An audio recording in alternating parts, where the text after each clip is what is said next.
पालक असणं म्हणजे काय? काही क्षण असे असतात जे आपलं मन अगदी भरून टाकतात. पण कधीकधी मुलांच्या वागण्यामुळे आपण अगदी चक्रावून जातो. खास करून जेव्हा लहान मुलं आक्रमक होतात, तेव्हा काय करावं हेच सुचत नाही. चला, आज आपण याच विषयावर सविस्तर बोलूया. healthychildrens.orgचं हे वाक्य किती खरं आहे नाही का? मला खात्री आहे प्रत्येक पालकाला हा अनुभव कधी ना कधी आलाच असेल. आणि हेच आपल्याला सांगतं की या प्रवासात आपण एकटे नाही आहोत. तर मग सुरुवात करूया अगदी मुळापासून. कुठल्याही समस्येवर उपाय शोधण्याआधी ती समस्या नेमकी काय आहे आणि ती का उद्भवते हे समजून घेणं खूप महत्त्वाचं आहे. सोप्या भाषेत सांगायचं झालं तर आक्रमकता म्हणजे असं कोणतंही वागणं ज्यामुळे दुसऱ्याला शारीरिक किंवा मानसिक त्रास होतो. म्हणजे समजा खेळणं हिसकावून घेणं. हे समजून घेणं गरजेचे आहे, कारण प्रत्येक हट्टीपणा किंवा चिडचिड म्हणजे आक्रमकता नसते. आणि इथे एक गोष्ट आहे जी पालकांना थोडा दिलासा देईल. मुलांचं हे असं वागणं त्यांच्या विकासाचा एक अगदी सामान्य भाग आहे. विशेषतः तुमचं मूल जर 2-3 वर्षांचं असेल तर काळजी करू नका, कारण याच वयात असं वर्तन अगदी टोकाला पोचतं आणि मग योग्य मार्गदर्शनाने हळूहळू कमी होतं. आता हा एक खूप महत्त्वाचा फरक आपण सगळ्यांनी समजून घेतला पाहिजे. आक्रमकता आणि दृढता यात जमीन आसमानाचा फरक आहे. बघा, दुसऱ्या मुलाला ढकलून त्याचं खेळणं घेणं ही झाली आक्रमकता. पण हे खेळणं मला खेळायला देशील का असं विचारणं ही झाली दृढता. आपल्याला आक्रमकतेला योग्य वळण द्यायचं आहे आणि दृढतेला प्रोत्साहन. ठीक आहे, पण मुलं असं वागतात तरी का? त्यांच्या मनात नक्की काय चाललेलं असतं? चला यामागची कारणं शोधूया.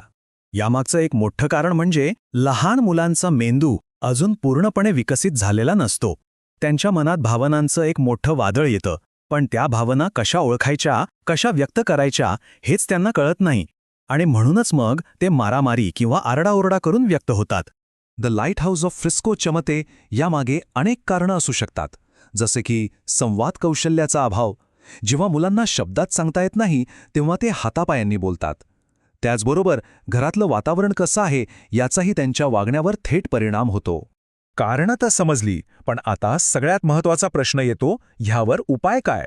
चला आता काही ठोस उपायांबद्दल बोलूया, जेणेकरून आपण हे वर्तन टाळू शकतो. तर आपण काय करू शकतो?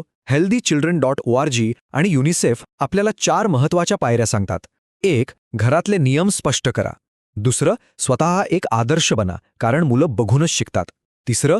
जेव्हा ते चांगलं वागतील तेव्हा त्यांचं कौतुक करा.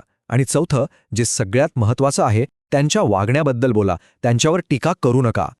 पण समजा एवढं करूनही मुलांचा राग अनावर झालाच, अगदी त्या क्षणी काय करायचं? चला, काही पटकन वापरता येतील अशी तंत्र पाहूया. जेव्हा मूल खूप रागावलेलं असतं तेव्हा त्यांचं लक्ष दुसरीकडे वळवण्याचा प्रयत्न करा, किंवा त्यांच्या भावनांना शब्द द्या, जसं की मला दिसतंय की तुला खूप राग आला आहे. पण एक गोष्ट लक्षात ठेवा, अशा वेळी त्यांना धमक्या देणं किंवा काहीतरी आमिष दाखवणं पूर्णपणे टाळा. त्याने परिस्थिती आणखी बिघडते.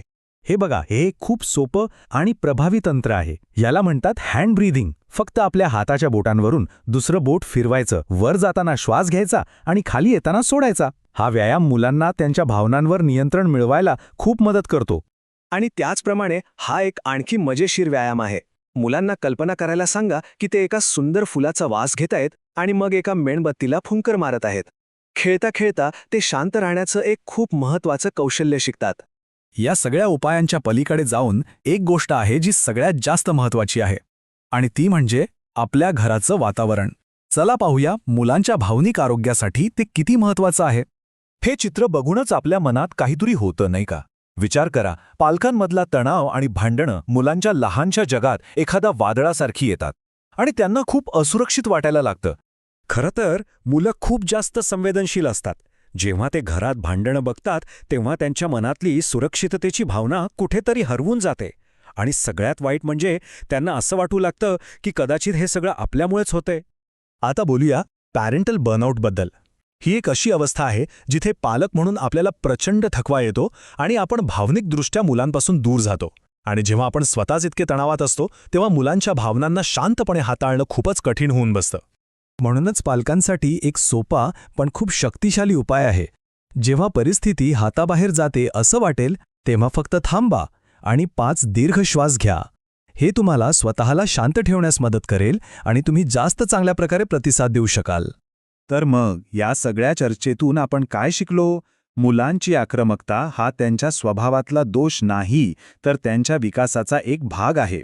यावर नियंत्रण मिळवण्यासाठी स्पष्ट नियम, आपलं शांत वर्तन आणि सगळ्यात महत्त्वाचं म्हणजे एक सुरक्षित आणि प्रेमळ घर यापेक्षा प्रभावी काहीच नाही. आणि जाता जाता एक विचार करण्यासारखा प्रश्न. आपला उद्देश मुलांना फक्त कमी आक्रमक बनवणं हा आहे की त्यांना भावनिकदृष्ट्या इतकं मजबूत आणि कणखार बनवणं की ते कोणत्याही परिस्थितीला समर्थपणे सामोरे जाऊ शकतील?